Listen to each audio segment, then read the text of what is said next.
नमस्कार साथियों, मैं इनके प्रजापति स्वागत करता हूं आपका ज्ञानार्थ एकेडमी के इस यूट्यूब चैनल पर। आज हम जिस विषय पर चर्चा करने वाले हैं वो है तृतीय श्रेणी अध्यापक परीक्षा। राजस्थान की एक बहुत प्रतिष्ठित परीक्षा है ये। इस परीक्षा का इंतजार कई महीनों से विद्यार्थियों द्वारा इस कंपटीशन एग्जाम का तैयारी की जा रही है और इंतजार किया जा रहा था। आज वह परीक्षा सुबह और शाम 2 शिफ्टों में आयोजित हुई है। उसमें हम प्रथम प्रश्न पत्र प्रथम पारी में जो प्रश्न पत्र आयोजित हुआ उसकी आंसर की लेकर आपके समक्ष उपस्थित हैं। चलिए देखते हैं क्या क्या प्रश्न आज इस एग्जामिनेशन में पूछे गए। पहले प्रश्न की अगर बात करें हम तो पहला प्रश्न हमारा यह है कि निम्नलिखित में से राजस्थान में वनों का प्रशासनिक वर्गीकरण कौन सा नहीं है, या ये जो 4 वर्गीकरण दिए हैं इसमें राजस्थान में वनों का वर्गीकरण कौन सा नहीं है। तो इसमें आरक्षित वन है, सुरक्षित वन है, अवर्गीकृत वन है, केवल अनारक्षित वन जो है वो इसका आंसर होता है कि अनारक्षित वन श्रेणी हमारे राजस्थान के अंदर नहीं है।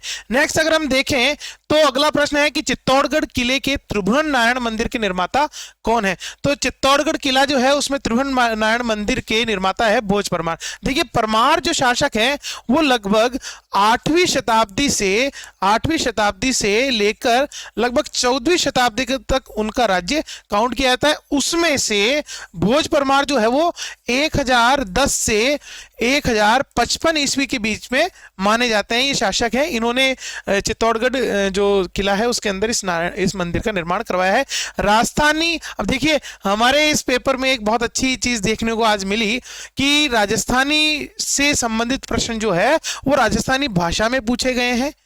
और इसका एक एडवांटेज ये होगा कि जो व्यक्ति या जो विद्यार्थी या जो कैंडिडेट है अगर राजस्थानी भाषा का प्रयोग करता है, लिखता है, अगर वो समझ पाता है उसको, तो वो आसानी से उसका जवाब दे पाएगा। अन्यथा जो विद्यार्थी राजस्थानी भाषा से परिचित नहीं है वो इसका एग्जाम में आंसर देने में थोड़ी उसको समस्या आ सकती है। क्यों आ सकती है? क्योंकि इसमें इंग्लिश जो वर्जन है प्रश्न का वो नहीं दिया गया है, तो आपको राजस्थानी में ही समझना पड़ेगा। तो देखिए इसमें जो तीसरा प्रश्न है वो है कि राजस्थानी लोक साहित्य री दीढ़ हरजस काई है। तो हम देखें कि हरजस क्या है। हरजस एक लोकगीत है। क्या है? लोकगीत, जिसमें ईश्वर की जो है वो प्रसिद्धि या ईश्वर की जो गाथाएं हैं वो गाई जाती है, ईश्वर की गाथाएं। तो हरजस हरि का जस से बना है। चलिए देखते हैं अगला प्रश्न जो है वो चंबल बेसिन खंड भूमि को कहा जाता है। हम सभी को पता है, राजस्थान के भूगोल पढ़ने वाले सभी विद्यार्थियों को पता है कि हमारे राजस्थान में जो हाड़ौती वाला क्षेत्र है, चंबल वाला जो क्षेत्र है जहां से चंबल नदी बहती है, वहां बीहड़ पाए जाते हैं और उन्हीं को हम अवनलिकाएं अपर्दन कहते हैं। क्या कहते हैं? अपने अवनलिकाएं अपर्दन, जिसको बेडलैंड के नाम से जाना जाता है ज्योग्राफी में। तो हम देखेंगे इसमें जो है ए इसका सही आंसर निकल के आता है अवनलिकाएं अपर्दन या अवनलिकाएं रेवाइंस भी इनको कहते हैं। इसी प्रकार से हम देखते हैं कि राजस्थानी में राम कथा रे आधार पर रामायण सिरनावसु आख्यान काव्य कुण लिखियो। तो राम कथा के आधार पर रामायण की रचना किसने की है? तो इसका जो सही आंसर निकल के आ रहा है वो आ रहा है मेहोजी गोदारा। इन्होंने राम कथा के आधार पर रामायण को लिखा है। इसी प्रकार से अगला प्रश्न जो हमारे सामने आता वो है कि भारतीय वन्य जीव संरक्षण अधिनियम कब लागू हुआ। तो बहुत फेमस प्रश्न है, 1972 में लागू हुआ। रामस्वरूप किसान रोग कहानी संग्रह नी है मतलब नहीं है। तो इसमें से जो रामस्वरूप जो हमारे लेखक है रामस्वरूप जी, उनका किसानों की जो कहानियां है उनका संग्रह में कौन सा नहीं है। तो हम इसमें देखेंगे तीखी धार उन्हीं का है, हाथी खोड़ी उन्हीं का है, बारीक बात उन्हीं का है, धान कंथावा जो है वो उनका नहीं है। तो इसका आंसर होगा धान कंथावा। इसी प्रकार से अगला जो प्रश्न है वो है राजस्थान हिस्ट्री में से कि जहांगीर ने मुगल बादशाह बनने के बाद किस राजपूत शासक के मनसब को कम कर दिया। तो जो मनसबदारी व्यवस्था थी उसमें जब जहांगीर मुगल बादशाह बना तब उन्होंने मानसिंह की मनसबदारी या मनसब जो है वो कम कर दिए। इसी प्रकार से हम देखें कि निम्नलिखित में से कौन फड़ वाचन से संबंधित है। तो हम सबको पता है कि अलग अलग प्रकार के हमारे फड़ वाचन की जाती है, फड़ वाचन की परंपरा है भारत राजस्थान के अंदर। तो उसमें भोपों द्वारा, या भोपे जो होते हैं वो इस फड़ वाचन का आयोजन करते हैं। इसी प्रकार से हम देखें कि निम्नलिखित में से कौन सी राजपूत राजस्थान की लोक नाट्य शैली नहीं है, राजस्थान की लोक नाट्य शैली नहीं है। तो उसमें जो सही प्रश्न आता है, वो आंसर आता है, वो है ढाडी। ढाडी एक प्रकार की जाति है। स्वांग, रम्मत और ख्याल जो है वो हमारी लोक नाट्य श्रेणियां है। इसी प्रकार से अगला अगर प्रश्न देखें, हम अगला प्रश्न देखें तो राजस्थानी में रामकथा पर आधारित ये हमने प्रश्न कर लिया है। तो अगला प्रश्न हम देखेंगे कि राजस्थान ऑफ ज्योग्राफी से पूछा गया है कि राजस्थान में वालर कृषि के प्रकार हैं। तो हम देखेंगे कि स्थानांतरित कृषि जिसको हम शिफ्टिंग एग्रीकल्चर कहते हैं, वो वालर कृषि का एक प्रकार है। 3 जिले जो है मुख्यतः इसमें की जाती है।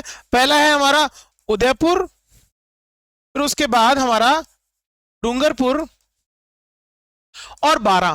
ये 3 जिले ऐसे हैं जहां आदिवासी जनजातियों द्वारा ये कृषि की जाती है। इसके अतिरिक्त हम देखें तो राजस्थान में स्थानांतरित कृषि को 2 नामों से और जाना जाता है, जिसमें एक नाम है चिमाता।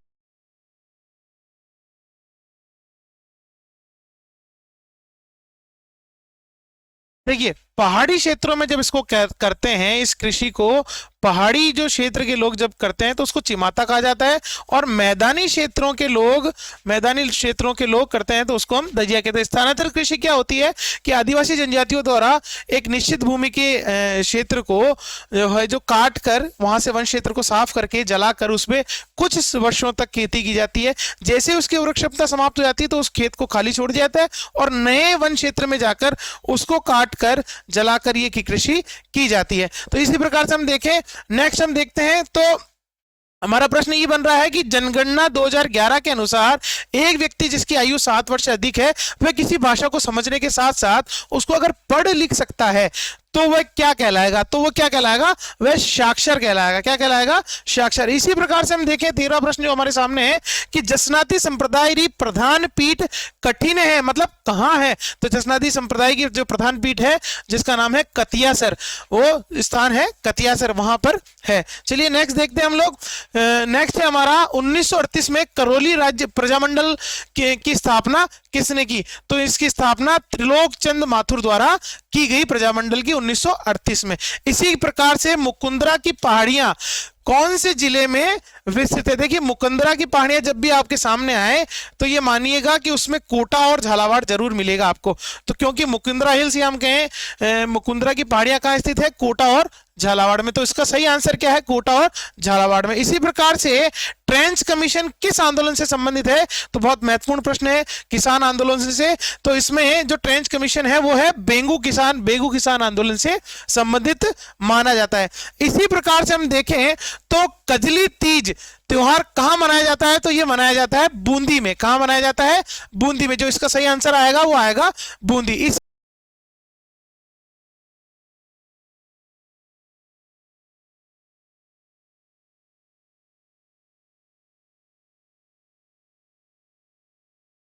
हम अगला प्रश्न देखते हैं, भारत गौरव रेल का मुख्य उद्देश्य क्या है? देखिए, 14 जून 2022 को इस रेल का शुभारंभ किया गया था। क्यों किया गया था? इसका मुख्य उद्देश्य क्या है कि राजाओं और उनके शाही स्थानों को बीते हुए युग के पुनर्दर्शन कराने के लिए। तो हमारे जो राजस्थानी या हम कहें राजस्थान या भारत के अंदर जितने भी हमारे जो किले हैं, पुराने जो किले हैं, उन किलों का दर्शन कराने और वो किस प्रकार से अपना निवास करते थे उसके बारे में बताने के लिए इस भारत गौरव रेल यात्रा का शुभारंभ किया गया है। आगे देखते हैं अगला प्रश्न, मनोहर टिब्बा। देखिए, मनोहर टिब्बा बहुत महत्वपूर्ण भी है और बहुत फेमस प्रश्न है कि ये हमारे राजस्थान में जो हमारा जैसलमेर क्षेत्र है, जैसलमेर में प्राकृतिक गैस के भंडारों के लिए जाना जाने वाला क्षेत्र है। कौन सा है? मनोहर टिब्बा। इसी प्रकार से नेक्स्ट हम अगर देखें तो जो हमारे सामने 17वां प्रश्न सामने आ रहा है वो है कि अरावली की श्रृंखला का उच्चतम शिखर है। देखिए, जब से कोई भी विद्यार्थी राजस्थान का भूगोल पढ़ना प्रारंभ करता है तो शायद ही इस प्रश्न से वो अछूता रहा हो कि राजस्थान की सबसे ऊंची पर्वत चोटी कौन सी है? तो वो है हमारी गुरु शिखर जो माउंट आबू पे स्थित है। इसके अतिरिक्त हम देखें तो शेर जो है वो 1597 मीटर ये गुरु शिखर जो है वो 1722 मीटर, कहीं कहीं 27 भी लिखा होता है, 1700। इसके अतिरिक्त तारागढ़ जो है वो 870 मीटर ऊंची है, मध्य अरावली की श्रेणी है, जो कि अजमेर में स्थित है। इसी प्रकार से जरगा जो कि उदयपुर में स्थित है, जरगा जो कि उदयपुर में स्थित है, जो है 1431 मीटर ऊंची। इसी प्रकार से शेर जो है वो सिरोही में स्थित है। कहां पर है? सिरोही में स्थित है। तो ये हमारी प्रमुख चोटियां जो हमें दी गई है प्रश्न में। इसी प्रकार से देखें तो अगला प्रश्न जो है वो महिला चित्रकार कमला व इलायची के नाम से किस चित्रकला की शैली प्रसिद्ध है? तो जो हमारी नाथद्वारा जो शैली है, नाथद्वारा जो शैली है वो इसकी फेमस शैली है।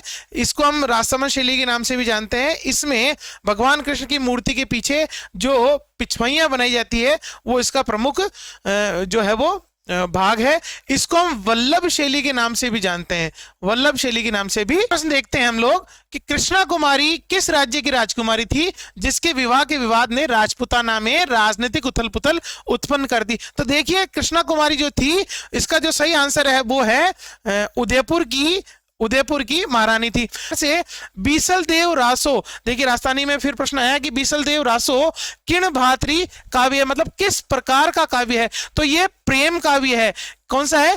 प्रेम काव्य है, जो 16वीं शताब्दी में नरपति द्वारा लिखा गया था, बीसल देव रासो। चलिए आगे बढ़ते हैं। प्रश्न हमारे सामने आ रहा है कि कुंभलगढ़ और गोंगुंदा के बीच की उच्च भूमि मतलब पठार जो है वो किस नाम से जाना जाता है? तो ये भोराट के पठार के नाम से जाना है। देखिए राजस्थान में बहुत सारे पठार है, 3 तो हमारे सामने ही है। इसमें जो ऊपरमाल का पठार है वो है हमारा भीलवाड़ा के बिजोलिया व चित्तौड़गढ़ के भैंसरोडगढ़ के मध्य। तो ये हमारा ऊपरमाल का पठार। इसी प्रकार से गिरवा जो है, गिरवा एक प्रकार की पर्वत श्रेणी है जो उदयपुर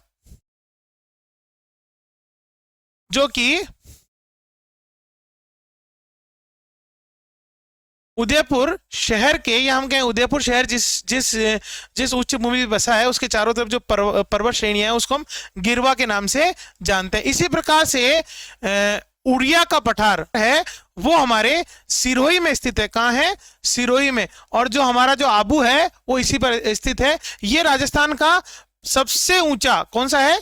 सबसे ऊंचा पठार भी है, जो लगभग 1360 मीटर ऊंचा है, 1360 मीटर ऊंचा। इसी प्रकार से अगर हम देखें अगला जो प्रश्न है, निम्नलिखित में से किस लोक देवता को जाहिर पीर के नाम से जाना जाता है?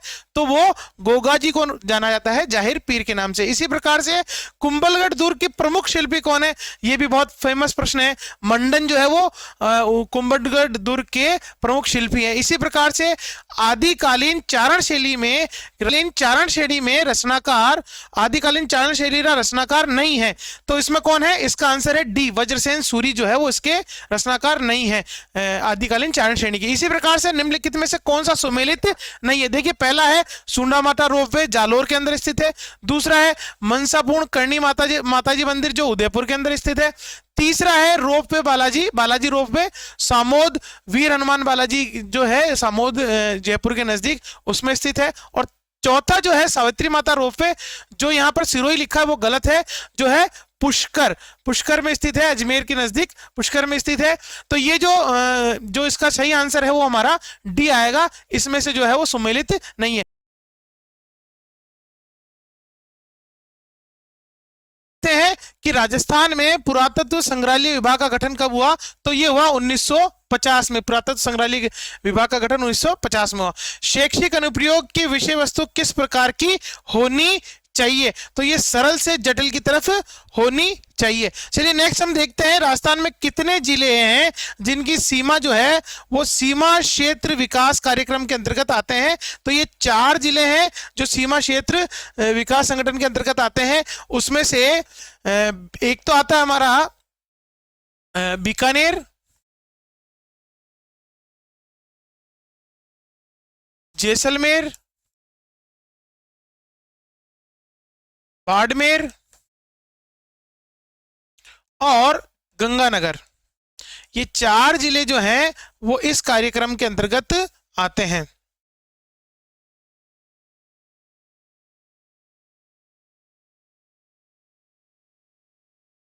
चलिए नेक्स्ट हम अगर देखें, अगला जो प्रश्न हमारे सामने है वो है, राजस्थान में राज्य के युवाओं को रोजगार प्रदान करने के प्रयास, राजस्थान सरकार द्वारा आयोजित मेगा जॉब फेयर जो 4 जनवरी से 5 जनवरी 2022 के मध्य आयोजित हुआ, यह आयोजित हुआ हमारे जयपुर में। कहां आयोजित हुआ? जयपुर में। इसी प्रकार से हम देखें, राजस्थान के खिलाड़ी धनंजय दर्जी जो कि फुटबॉल से संबंधित है, किससे संबंधित है?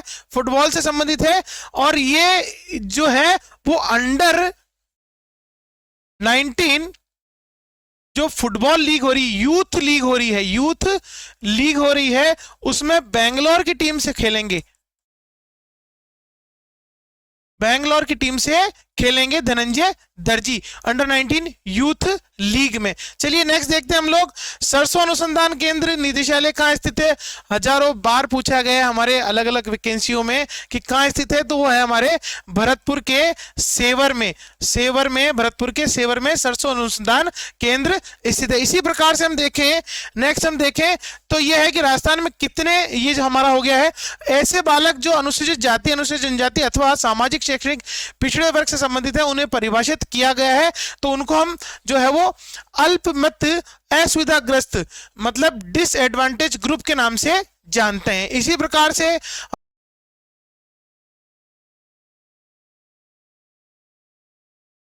इसी प्रकार से हम देखें कि एशिया का सबसे बड़ा कृषि फार्म कहां स्थित है, तो वह है सूरतगढ़ गंगानगर में। इसी प्रकार से अगला प्रश्न जो है वो हमारा, समग्र शिक्षा अभियान के अंतर्गत खंड स्तर पर जो सर्वोच्च पद होता है शिक्षा अधिकारी का, वो कौन सा है? वो है हमारा CBEO, जो डी ऑप्शन है इसका, चीफ ब्लॉक एजुकेशन ऑफिसर, वो इसका सही आंसर होगा। अगले प्रश्न की तरफ चलते हैं हम लोग कि दुनिया के सबसे ऊंचे युद्ध क्षेत्र सियाचिन ग्लेशियर जो भारत और चीन के बीच स्थित है, तो सियाचिन ग्लेशियर पर तैनात होने वाली प्रथम महिला अधिकारी कौन है जो राजस्थान से है? तो ये है हमारी कैप्टन शिवा चौहान, जो हमारे उदयपुर से है, और ये जो है प्रथम महिला अधिकारी है जो हमारे सियाचिन में तैनात हुई है। और इन्हीं के लिए हमारे जो प्रधानमंत्री मोदी जी हैं, उन्होंने फास्ट एंड फ्यूरी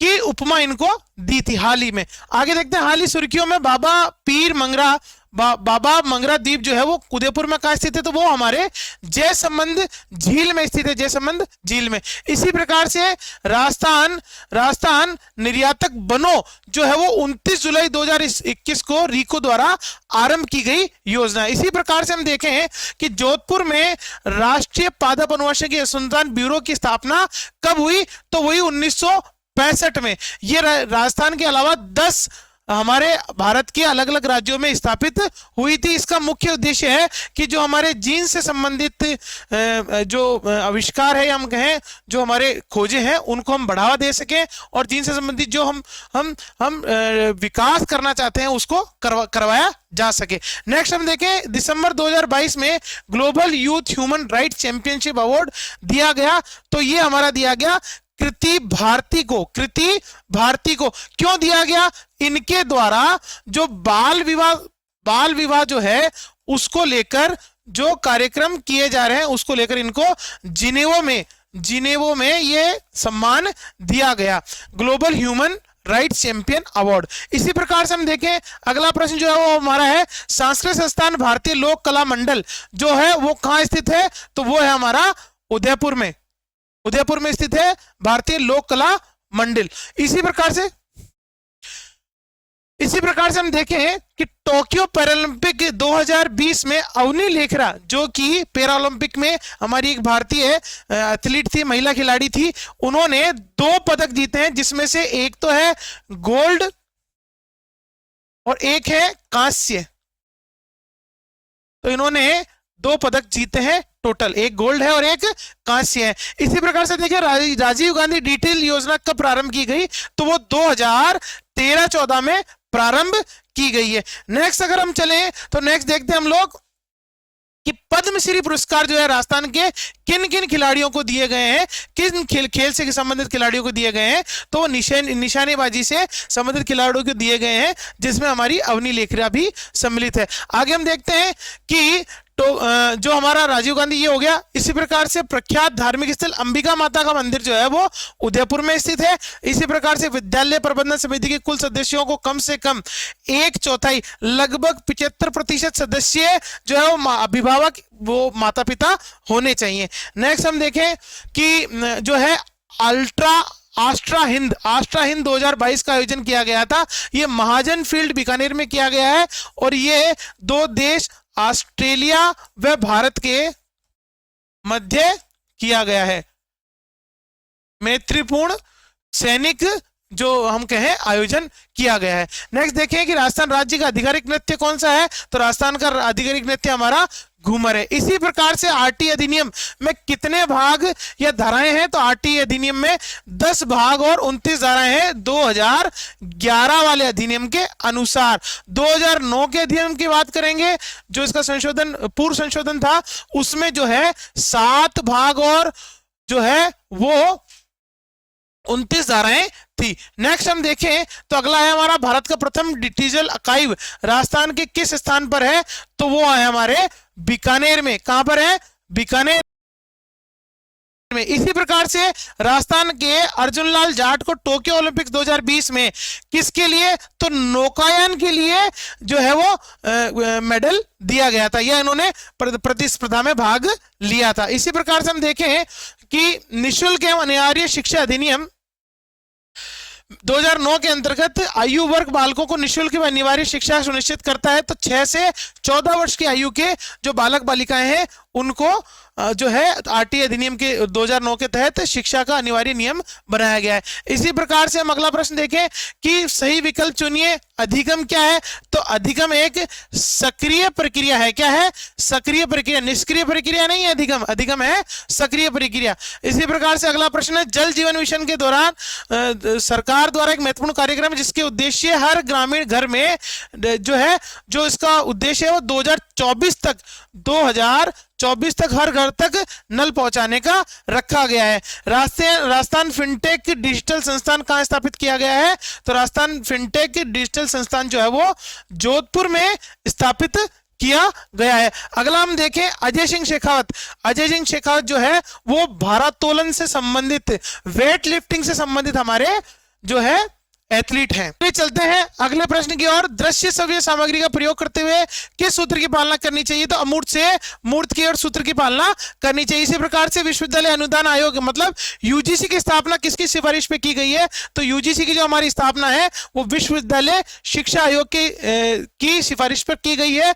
1945 में यूजीसी की स्थापना की गई है। नेक्स्ट हम देखें, कई बार प्रश्न पूछा जा सकता है कि यूजीसी की स्थापना कभी, तो 1945 में हुई।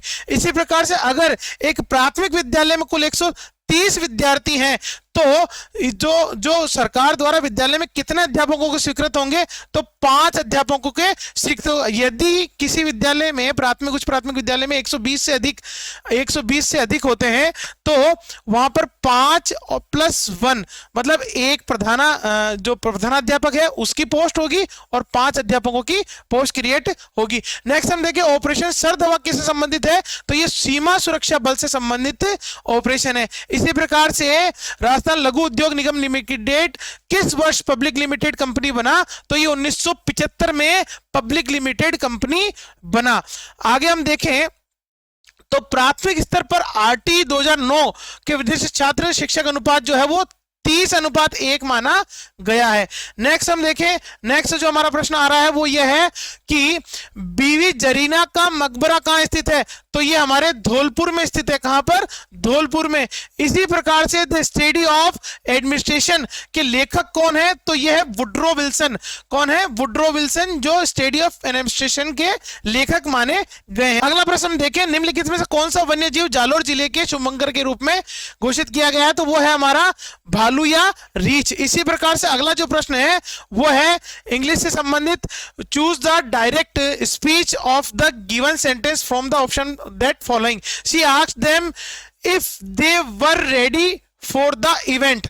She said them are you ready for the event. ये इसका सी जो ऑप्शन है इसका सही आंसर लगाया गया है। नेक्स्ट हम देखें निम्नलिखित में से कौन सा भौतिक परिवर्तन से संबंधित है। तो गर्म करने पर पीटी तार का चमकना ये भौतिक परिवर्तन कहलाता है। इसी प्रकार से अगला जो है भूगोल से है, एटलस पर्वत कहां स्थित है। तो एटलस पर्वत अफ्रीका में स्थित है, मोरक्को में। इसी प्रकार से देखिए हम लोग कि निम्नलिखित शब्दों में से कौन सा जातिवाचक संज्ञा है। तो गंगा जो है वो जातिवाचक संज्ञा के अंतर्गत आता है। हाँ, अगला जो प्रश्न है वो है 395 इंटू एक्स बराबर 2765। इसको निकालने के लिए इसको इसमें भाग लगाएंगे तो आंसर आ जाएगा 7। इसका जो सही आंसर होगा वो क्या होगा 7। अगर निम्नलिखित में से कौन सा उपयोग अपयोजपेय अनुमापन रेडॉक्स अनुमापन में प्राथमिक मानक के रूप में किया जा सकता है। तो वो है K2Cr2O7 जो है इसके अंतर्गत किया जाता है। नेक्स्ट हम देखते हैं निम्नलिखित शुद्ध छाटिए। तो इसमें जो अभिज्ञ है सी ऑप्शन जो है वो इसका सही आंसर है। अगला जो है मैथमेटिक्स का प्रश्न है। तो इसमें हमसे कोण पूछे हैं, तो इसका जो सही आंसर है वो आएगा 100 डिग्री। अगर हम इसको एक समांतर रेखा इस प्रकार से और खींचे और हम अगर देखें तो ये अगर एक 80 डिग्री है तो ये वाला जो है ये होगा हमारा 100 डिग्री। कितना होगा 100 डिग्री। और यहाँ 180 डिग्री है और उसमें से ये 20 डिग्री चला गया तो ये जो हमारा होगा वो होगा 160 डिग्री। और ये दोनों मिलाकर होते हैं 260 डिग्री। तो ये बचा हुआ जो है x का मान जो है, इस x का मान जो है वो 360 में से माइनस करने पर हमारे पास आएगा 100 डिग्री। इसका सही आंसर होगा।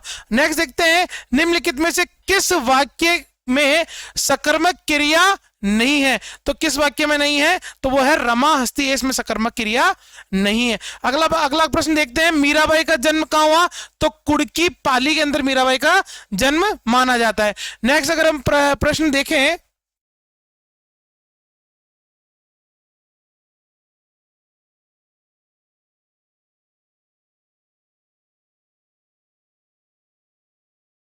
अगला प्रश्न जो है वो ये है कि राज्य में संसदीय सचिव को शपथ कौन दिलाते हैं। तो उनको मुख्यमंत्री शपथ दिलाते हैं संसदीय सचिव को। इसी प्रकार से राजस्थान में पहले व्यक्ति जिन्होंने मूल संविधान की कॉपी पर हस्ताक्षर किए थे तो वो थे हमारे बलवंत सिंह मेहता। इसी प्रकार से सीता खाना खाकर जयपुर जाएगी, इस वाक्य में क्रिया कौन सी है। तो इसमें पूर्वकालिक क्रिया है। नेक्स्ट हमारा जो है प्रश्न देखते हैं कि गोविंद ने राम नेक्स्ट प्रश्न देखते हैं गोविंद ने राम को जगवाया वाक्य में कौन सा रूप है। तो इसके अंदर प्रेरणार्थक रूप है। अगला देखते हैं वायवीय शोषण के दौरान ग्लूकोज के विघटन को निम्न में से किस रेखा चित्र से सही दर्शाया जा सकता है। तो इसका जो सही आंसर है वो सी है। सबसे पहले ग्लूकोज, फिर पायरुविक अम्ल, फिर CO2 और जल, इसके बाद बनेगी ऊर्जा। तो ये इसका सही आंसर हो गया। नेक्स्ट जो हमारा प्रश्न है वो ये है कि निम्न में से कौन सा संगठन राजस्थान राज्य कारीगरों को उत्पाद विपणन की सुविधा प्रदान करता है। तो वो करता है हमारा राजसीको। कौन करता है राजसीको, मतलब सी इसका सही आंसर हो गया। नेक्स्ट हम देखें किसी पिंड पर कार्यरत बल अगर शून्य होता है तो उसका संवेग होगा। तो उसका संवेग नियत होता है। कितना होता है नियत होता है। इसी प्रकार से देखें कि 80 के निकटतम अभाज्य संख्या तो वो है 79। 89 जो है वो अभाज्य संख्या है। नेक्स्ट हम देखें कि दी गई आकृति में PQ बराबर RS है तो x का मान क्या होगा। तो इसमें x का मान जो है वो 42 निकल कर आएगा, 42 निकल कर आता है। अगला जो प्रश्न है वो हमारा ये है इंग्लिश का प्रश्न है इस टाइम टू वी। तो इसमें आएगा लेफ्ट। इसका जो सही आंसर आएगा वो निकल कर आएगा लेफ्ट। आगे हम देखते हैं कि 113वां प्रश्न जो है कि please get to point don't beat around the bust, इसका जो सही आंसर है वो निकल कर आता है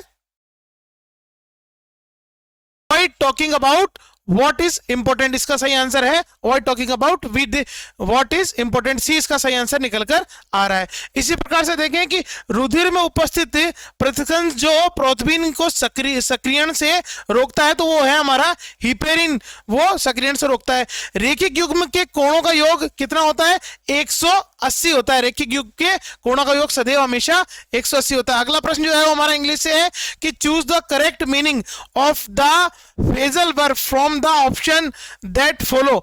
the thief held back that detail of the robbery, इसका जो सही आंसर है वो सी निकल के आता है कंसोलेटेड, जिसका सही आंसर है। अगला देखते हैं हम निम्नलिखित में से वर्गात्मक एवं युग्मत समीकरणों का हल करने में उपयुक्त शिक्षण सहायक सामग्री है। तो इसमें जो सहायक सामग्री है वो है हमारा ग्राफ, इसका जो सही आंसर है वो है हमारा ग्राफ, सी इसका सही आंसर है। इसी प्रकार से चित्रों को आवश्यकता अनुसार बोर्ड पर चिपकाकर कक्षा कक्ष में प्रदर्शित किया जाता है तो उसका जो आंसर है वो आता है फ्लोलेन बोर्ड। फ्लोलेन बोर्ड जो होता है जिसमें चित्र चिपकाए जाते हैं। इसी प्रकार से हम देखें कि जिस परीक्षा में सभी प्रकार के स्तरों का एक समान होता है उसमें निम्नलिखित से किस गुण का अभाव रहेगा, तो उसमें विभेदीकरण गुण का अभाव रहता है। अगला जो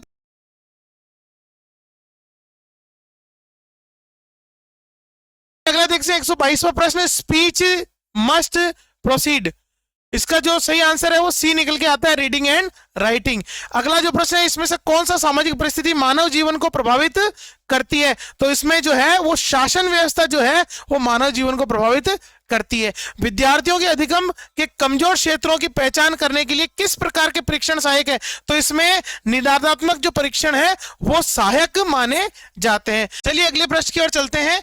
अगला जो प्रश्न है वो हमारा 119, सही विकल्प का चयन कीजिए। मानदंड संबंधी मूल्यांकन के निर्देशन में के दौरान परीक्षण का उपयोग किया जाता है योगात्मक मूल्यांकन।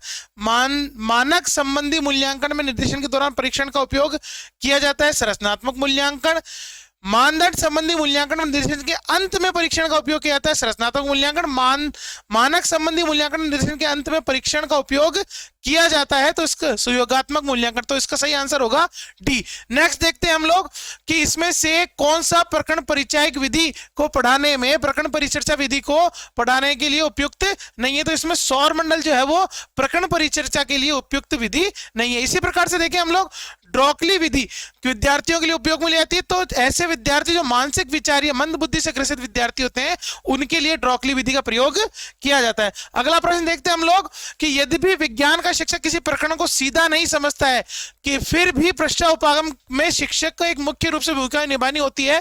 प्रश्नोपगम में विज्ञान शिक्षक की महत्वपूर्ण भूमिका निभानी होती है, तो इसका जो सही आंसर होगा वो है सहज करता हुआ अभिप्रेरक की प्रेरणा जो है वो निभानी होती है, शिक्षक को भूमिका निभानी होती है अभिप्रेरक और प्रेरणा की। अगला है इसमें से कौन सा कागज फ्लोन बोर्ड के पीछे चिपकाया जाता है, तो वो रेगमाल कागज जो है वो फ्लोन बोर्ड के पीछे हम चिपकाते हैं। इसी प्रकार से देखते हैं कि एक बोर्ड परीक्षक बोर्ड परीक्षा के निबंधात्मक प्रश्नों की जांच है तो अंकन योजना का उपयोग करता है।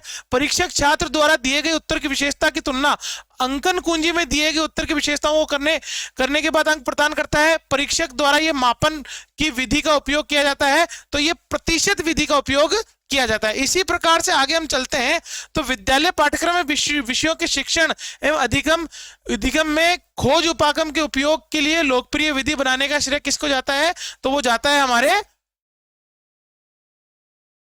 हमारे जयराम ब्रूनर को। इसी प्रकार से आगे चलते हैं हम लोग अगले प्रश्न की ओर, तो ये है हमारा इसमें से कौन सा कागज फ्लोन, ये हमने पढ़ लिया है। अगला देखते हैं 128वां, which one the following method is useful at the lower secondary stage, तो इसका है ऑडियो लर्निंग मेथड जो है वो इसमें सबसे कारगर माना जाता है। चलिए चलते हैं अगले प्रश्न की ओर। निम्नलिखित में से कौन सा कथन रचनावाद उपगम के संदर्भ में सही नहीं है, बताया इसमें नहीं। रचनावाद अपने स्वयं के प्रयासों ज्ञान के स्वयं रचना के माध्यम से ज्ञान प्राप्त करने की प्रक्रिया पर ध्यान केंद्रित करता है, ये बिल्कुल सही है। रचनावाद के ज्ञानार्जन की प्रक्रिया के स्थान पर उसके प्राप्त परिणामों को सीधे विद्यार्थी के मस्तिष्क में भरने का प्रयास करता है, यह बिल्कुल गलत है, तो इसका आंसर होगा बी। नेक्स्ट अगर हम चलें तो है कि which one is applicable of the community language teaching, CIT के बारे में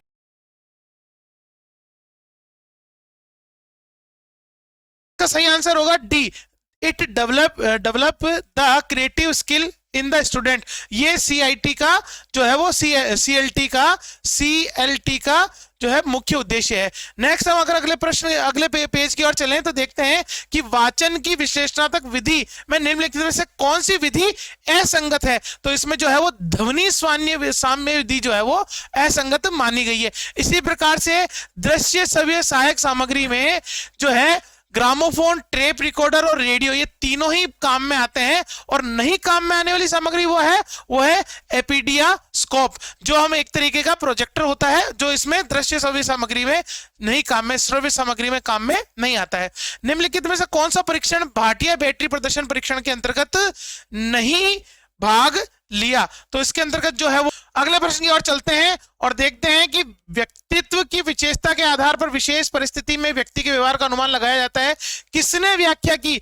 तो वो की हमारे कैटल ने व्याख्या की है। इसी प्रकार से हम चलते हैं कि IEP का पूर्ण रूप क्या है? तो यह है इंडिविजुअलाइज्ड एजुकेशन प्रोग्राम, इसका पूर्ण रूप है और सी इसका सही आंसर है। इसी प्रकार से which one is the following is not the characteristics, तो इस ऑफ ए क्रेटिन टेस्ट, इसका अर्थ है ब्रेविटी, इसका सही आंसर है। अगला हम देखें which one following test is not a part of the Bhatia battery performance of the test, मतलब भाटिया परीक्षण बैटरी प्रदर्शन जो है इसका परीक्षण में भाग नहीं लिया, तो वो लिया वस्तु संक्रमण परीक्षण, इसका जो है वो भाग नहीं है। अगला हम देखते हैं, बहुत फेमस प्रश्न है साइकोलॉजी का, निम्न में से कौन सा जोड़ा असंगत है? तो देखिए कॉलर ने चिंपांजी बंदर के ऊपर किया था, ये बिल्कुल सही है। उसके बाद जो आता है वो स्किनर ने चूहों के ऊपर किया था, क्रिया प्रसूत सिद्धांत, ये भी सही है। इसी प्रकार बाद में आता है पावलो कबूतर, तो पावलो ने कबूतर पे नहीं किया था, पावलो ने किया था कुत्ते के ऊपर। आप सभी को पता हो तो जो घंटी वाला जो परीक्षण किया था पावलोव ने कुत्ते के ऊपर। नेक्स्ट जो है ये इसका सही आंसर है सी। इसी प्रकार से थॉर्नडाइक की जो बिल्ली है, थॉर्नडाइक ने बिल्ली के ऊपर परीक्षण किया था। नेक्स्ट हम देखें 137वां प्रश्न, निम्नलिखित में से कौन सा, चलिए अगले देखते हैं। रिद्धिमा ध्यान की कमी से पीड़ित है, वे शिशु जैसे व्यवहार करती है, तो इसको हम प्रतिगमन करते हैं। प्रतिगमन में क्या होता है कि विकास की पूर्व अवस्था में चला जाता है बच्चा, तो उसको हम प्रतिगमन के नाम से जानते हैं। जन्म के समय एक नवजात के सिर में शरीर की कुल लंबाई का कितना प्रतिशत होता है? तो वो 1/4 होता है। कितना? 1/4, मतलब 25% भाग जो है वो होता है। नेक्स्ट हम देखें अगला प्रश्न है, निम्नलिखित में कौन सा वाक्य शैक्षिक मनोविज्ञान की प्रकृति के लिए सही नहीं है? तो वह जो है वो है एक सुसंगठित व्यवस्थित सार्वभौमिक तथ्यों का एकीकरण, इसके लिए जो है वो सही नहीं है। इसका सही आंसर ये होगा। अब अगले प्रश्न की ओर चलते हैं। अगले प्रश्न की ओर चलते हैं, देखते हैं बच्चों की व्यक्तिगत भिन्नता का कारण है। तो बच्चों का जो व्यक्तिगत भिन्नता का कारण है तो वह है जो दोनों वंशानुक्रम व वातावरण दोनों ही इसका व्यक्तिगत भिन्नता का कारण होते हैं। इसी प्रकार से हम देखते हैं कंप्यूटर का प्रश्न है, कंट्रोल प्लस इक्वल की यूज होती है, तो ये होती है सबस्क्रिप्ट के लिए, सब स्क्रिप्ट जो लिखते हैं उसके लिए यूज होती है। रेडियो तरंगे वायरलेस बेतार के संचार साधन उदाहरण है, तो इसका जो पहला आंसर है वायरलेस, इसका सही आंसर होता है। एक शिक्षक ने देखा कि रानी की वर्तनी सही लिखने में परेशानी आ रही है और बड़े व छोटे अक्षरों में भेद नहीं कर पाती है, अक्षर को बनाने में परेशानी आती है, तो वह कौन सी विकलांगता है? तो वह है हमारी डिस्ग्राफिया, मतलब लिखने संबंधी जो विकलांगता है उसको डिस्ग्राफिया कहते हैं। गणितीय शब्दों को पहचानने में दिक्कत आती है गणितीय अंकों को, तो उसको डिस्कैलकुलिया कहते हैं। ठीक है, नेक्स्ट हम चलते हैं अगले प्रश्न की ओर। तो अगला प्रश्न जो है हमारा नेक्स्ट पेज पर है 145वां प्रश्न है, जिसके अनुसार अधिगम के अंतर्गत वातावरणीय आवश्यकताओं की पूर्ति के लिए एक व्यवहार में आए परिमार्जन को समाहित रहते हैं। ये परिभाषा जो है ये गार्डन मर्फी ने दी है। किसने दी है? गार्डन मर्फी ने। इसी प्रकार से LUMI जो है, LUMI है, ये एक प्रकार का सुपर कंप्यूटर है। क्या है? सुपर कंप्यूटर, तो इसका सही आंसर है बी। इसी प्रकार से 149 में देखते हैं हम लोग कि आप एक्सेल फाइल को वर्ड डॉक्यूमेंट में इंसर्ट करते हैं तो डेटा क्या होता है? लिंक्ड होता है। क्या होता है? लिंक्ड। पुस्तकालय को डिजिटल रूप में रखना क्या करता है? डिजिटल पुस्तकालय। इसी प्रकार से हमने इन 150 प्रश्नों की चर्चा की है। मैंने पूरी कोशिश की है कि आपको जो प्रश्नों के आंसर दिए हैं वो सही दिए, फिर भी जो हम मानते हैं कि आयोग द्वारा जो जारी आंसर की होती है वही फाइनल होती है। तो कुल मिलाकर आपके इस एग्जाम के लिए सभी को हम शुभकामनाएं देते हैं, धन्यवाद देते हैं। और आगामी जो विद्यार्थी हैं जिनका एग्जाम 26 तारीख को है और सेकंड शिफ्ट वाले हैं, उन्हीं सबको पुनः एक बार शुभकामनाएं। आज के लिए इतना ही, धन्यवाद। ज्ञानार्थ एकेडमी के चैनल को सब्सक्राइब करें और इसी प्रकार से हमें जो है मोटिवेट करते रहें। चलिए दोस्तों, जय हिंद, जय भारत।